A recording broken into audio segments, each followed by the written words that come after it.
Up at the mic next is a member of our collective, and at the piano, another member of our collective. And at the mic, I'm talking about James Zealous. Hello, James. Welcome back to the Common Thread. Thank you, Global Val. And at the piano, I see we have our friend Bloodflower. Take it away, guys. Thank you. This is Mr. J. Krishnamurti. Why is there contradiction in ourselves? I've done something, I didn't want it to be discovered. I thought something which does not come up to the mark, which puts us in a state of contradiction. And I do not like it.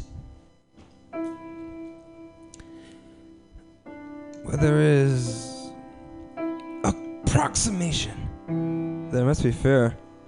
And it is this fear that contradicts.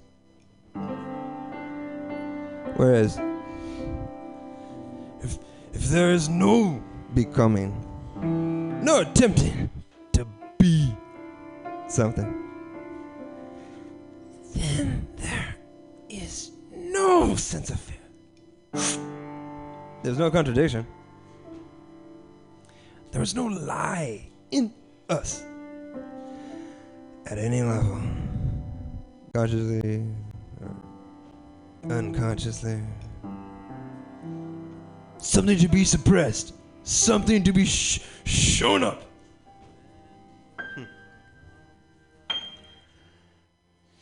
As most of our lives are a matter of moods and poses.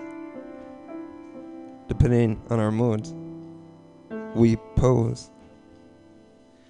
Which is a contradiction.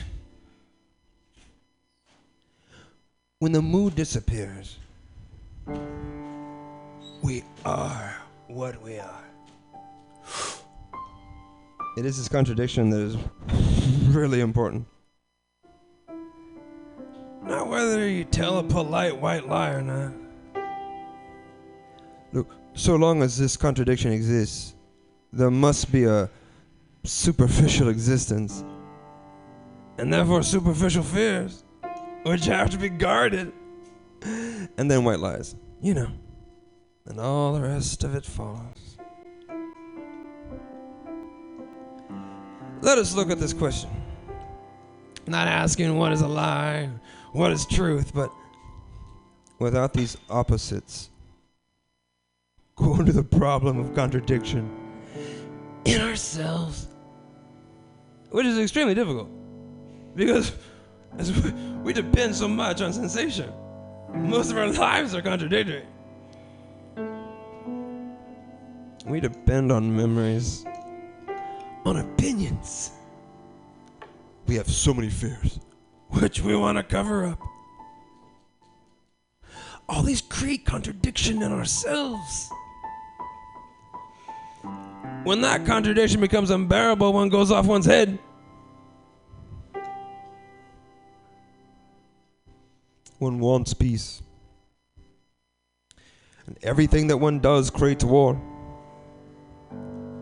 Not only in the family, but outside. Instead of understanding what creates conflict, we only try to become more and more one thing or another. The opposite. Thereby creating greater cleavage.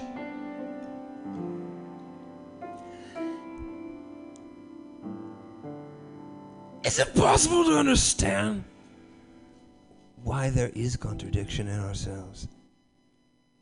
Not only superficially, much more deeply, psychologically.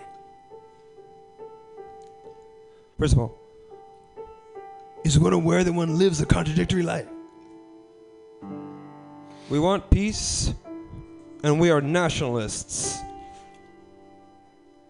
We want to avoid social misery, and yet each one of us is individualistic, limited, self-enclosed. We are constantly living in contradiction. Why? Is it not because we are slaves to sensation? This is neither to be denied nor accepted. It requires a great deal of understanding of the implications of sensation, which are desires. We want so many things, all in contradiction with one another. We are so many conflicting masks. We take on a mask when it suits us and deny it when something else is more profitable, more pleasurable. It is a state of contradiction which creates the lie. In opposition to that, we create quote-unquote truth. But surely truth is not the opposite of a lie. That which has an opposite is not truth. The opposite contains its own opposite. Therefore, it is not truth. To understand this problem profoundly, one must be aware of all the contradictions in which we live. When I say, I love you, with it goes jealousy, envy, anxiety, fear, which is contradiction. It is this contradiction which must be understood. And one can understand it only when one is aware of it. Aware without any condemnation or justification. Merely looking at it. To look at it passively.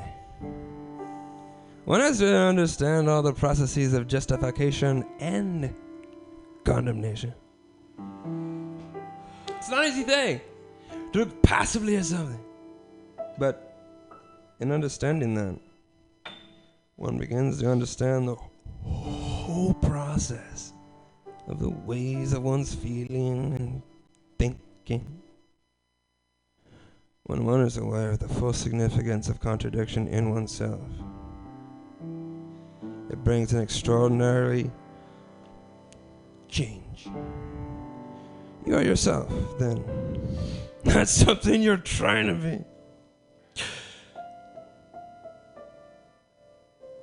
You are no longer following an ideal, seeking happiness. You are what you are.